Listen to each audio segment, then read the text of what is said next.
अमर रहे, अमर रहे। अब मैं संविधान योद्धा, न्याय योद्धा, जननायक राहुल गांधी जी से अनुरोध करूंगा कि पुष्पांजलि बाबू जगलाल चौधरी बिहार के गांधी जी को।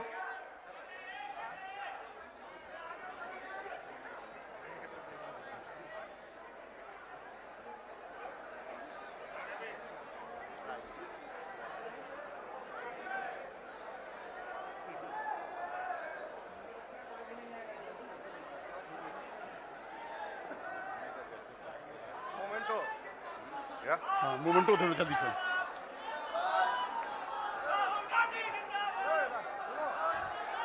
साथियों, मैं राष्ट्रीय सागर के डिजिटल प्लेटफॉर्म पे आपका बहुत बहुत स्वागत है। मैं आपके साथ रोशन कुमार। देखिए, पूर्व स्वतंत्रता सेनानी जो है जगलाल चौधरी का आज जन्म जयंती समारोह मनाया जा रहा है और यहाँ पे कांग्रेस के वरीय नेता राहुल गांधी पटना पहुँचे हैं और आपको हम तस्वीर दिखाते हैं कि किस प्रकार से जो है कांग्रेस के तमाम नेता और राहुल गांधी जो है अपना संविधान का जो किताब है वो हाथ में लिए भाषण दे रहे हैं और साथ ही साथ कांग्रेस के तमाम जो बिहार के अलग अलग हिस्सों से कार्यकर्ता आए हुए हैं और यहाँ पे हमारे साथ बात करने के लिए कुछ कांग्रेस के नेता हैं और यहाँ पे जगलाल चौधरी जी का तस्वीर है और यहाँ पे पुष्प अर्पित किया जा रहा है और जिससे जगलाल चौधरी जी का 130वीं जयंती समारोह मनाया जा रहा है और कांग्रेस के वरीय नेता राहुल गांधी इस कार्यक्रम में शिरकत करने पहुंचे थे और यहाँ पे कुछ कांग्रेस के नेता है जो साफ तौर पे जगलाल चौधरी जी के तस्वीर पर जो है पुष्प अर्पित कर रहे हैं और जिस प्रकार से दलितों की नेता की बात होती रही है लगातार, जो तमाम जो राजनीतिक दल है वो किसी न किसी तरीके से वोट साधने का प्रयास कर रहे हैं, लेकिन राहुल गांधी का इस एक महीने के अंदर बिहार का दूसरा दौरा है और इस प्रकार से जो है जगलाल चौधरी जी का जो है आज जयंती समारोह मनाया जा रहा है। कांग्रेस के वरीय नेता है डॉक्टर कमल देव शुक्ल जी, क्या कहेंगे आज? देखिए, आज जगलाल जी का जिस व्यक्ति का 130वां जयंती था वह व्यक्ति केवल स्वतंत्रता सेनानी नहीं था, वह व्यक्ति इस देश के लिए कुर्बान होने वाला व्यक्ति था और जगलाल चौधरी जी का योगदान इस देश के आज़ादी की लड़ाई में काफ़ी रहा है। उनके पुत्र इंद्रदेव प्रसाद ने भी कुर्बानी दी आज़ादी की लड़ाई में। जो आपको विधानसभा के सामने जो 7 मूर्ति है उसमें एक इंद्रदेव प्रसाद भी हैं जो जगलाल चौधरी जी के पुत्र हैं। मैं आयोजन समिति को बधाई देता हूं कि उनके 130वीं जयंती पर इतना बृहद कार्यक्रम किया और उससे ज़्यादा बधाई मैं कांग्रेस के माननीय नेता जननायक राहुल जी को देता हूं जो 18 जनवरी को यहां आने के बाद एक रिक्वेस्ट पर स्वीकार किया, जबकि आज दिल्ली में चुनाव था और लोकसभा भी चल रहा था। इसके बाद भी राहुल जी ने जगलाल चौधरी जी की अहमियत को समझा और उन्होंने यह महसूस किया कि अभी तक जगलाल चौधरी जिस स्टेटस में थे उस स्टेटस में उनको न तो इतिहासकारों ने मान्यता दी और न आज़ादी मिलने के बाद इस देश के नेताओं ने उनको उतना सम्मान दिया जिसके वो हकदार थे। क्या लग रहा है जिस प्रकार से राहुल गांधी आज आए थे, संविधान का जो पुस्तक है वो हाथ में लिए हुए थे और जो सत्तारूढ़ दल के लोग हैं वो कह रहे हैं कि कहीं भी जाते हैं संविधान के पुस्तक लेके पहुंच जाते हैं। सत्ता में जो हैं वो कभी न कभी विरोधी दल के रूप में रहे हैं और 52 से लेकर अभी तक वो विरोधी में ही रहे हैं, इसलिए सत्ता में इतना दिन रहने के बाद भी विरोधी चरित्र से वो बाहर नहीं निकल पाते हैं। तो राहुल जी कुछ कहेंगे, उनको कुछ ना कुछ कहना है, लेकिन मैं जानना चाहता हूँ कि जिस राहुल जी के केवल आगमन मात्र से बिहार में मात्र 1 महीना में 2 बार उनका कार्यक्रम बना, तो इससे बीजेपी के बड़े बड़े नेताओं को क्यों बेचैनी बढ़ गई है, जदयू के बड़े नेताओं को क्यों बेचैनी बढ़ गई है?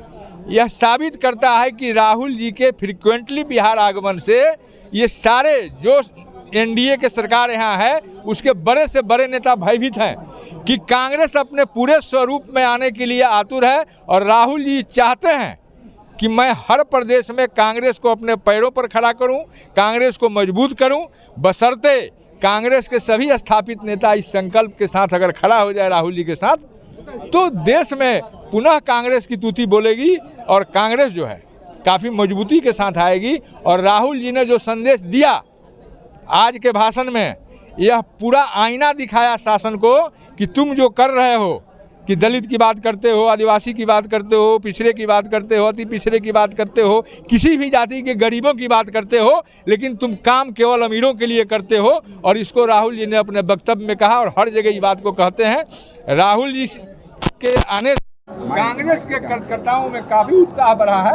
जो मूल कांग्रेसी डीएनए के कांग्रेस कार्यकर्ता है उत्साहित है, लेकिन प्रदेश के वैसे नेता जो दूसरे दल से आए हैं फ्लोटेड होके, उनको बेचैनी बढ़ गई है कि कांग्रेस के वर्करों को, पुराने वर्करों को अगर तरजीह मिलना शुरू हुआ तो कांग्रेस मजबूत हो जाएगी। और राहुल जी ने यह संदेश देकर गया कि कांग्रेस के पुराने वर्करों को पहचानो, आजादी के भाइयों को पहचानो, आजादी के परवाने को पहचानो, आजादी के नायकों को पहचानो।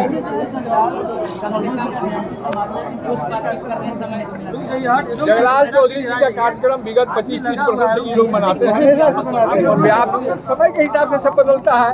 देश जब आजाद हुआ उस समय आपका कितना का बजट बनता था, आज कितना का बजट बन रहा था। देश जब आजाद हुआ तो आपके यहाँ कितना इंफ्रास्ट्रक्चर था, आज आपके यहाँ क्या इंफ्रास्ट्रक्चर है। देश आजाद हुआ उस समय रुपया का क्या वैल्यू थी और आज मोदी जी के जमाना में रुपया और डॉलर का क्या वैल्यू है। जो मोदी जी कहते थे कि जिस देश का पैसा कमजोर हो उस देश का प्रधानमंत्री कमजोर होगा। 60 रुपये प्रति डॉलर सब जान परान दे देगा एकदम। कमजोर था, 487 रुपये प्रति डॉलर है तो प्रधानमंत्री कहाँ है बता रहे खुद।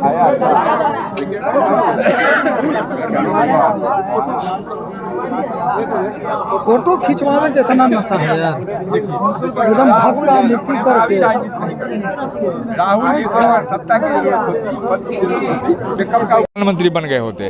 राहुल जी संविधान के अनुसार काम करना चाहते हैं और गांधी जी का जो सपना था कि निचले पावदान तक लाभ पहुंचाना है, विकास के पहुंचाना है, यह राहुल जी का संकल्प है। इसके लिए वो लड़ रहे हैं, लड़ेंगे और आने वाले दिन में जनता तो मालिक होती है। जनता जब चाहेगी वहां पहुंचा देगी। 302 लाने वाले आज 240 पर हैं, इसके बाद भी उनका अहंकार नहीं जा रहा है। जबकि 410 लाख के कांग्रेस के नेता जो हैं वो अहंकार में नहीं थे, जबकि 410 का आंकड़ा कांग्रेस ने पार किया है। तो ये सीखने की जरूरत है, लेकिन आरएसएस के लोग क्या सीखेंगे। अंबेडकर जी ने संविधान दिया, इसको खत्म करने की कोशिश कर रहे हैं।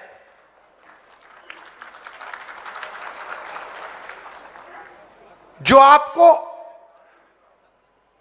बजट में 6.5 रुपए 6 रुपए 10 पैसे की भागीदारी, वो भी छीनने की कोशिश कर रहे हैं।